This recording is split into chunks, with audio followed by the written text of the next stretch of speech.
রোগীদের পেটের গোলযোগে তাৎক্ষণিক কি ভাবব এ সম্পর্কে কিছু বলেন। রোগীদের পেটের গোলযোগে তাৎক্ষণিক যা ভাবতে হবে তা হলো: 1.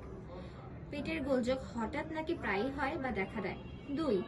হঠাৎ পেট খারাপের কারণ কি বলতে পারেন। 3. সর্বশেষ কতক্ষণ আগে খাবার খেয়েছেন বা খাবারটি কি ছিল। 4.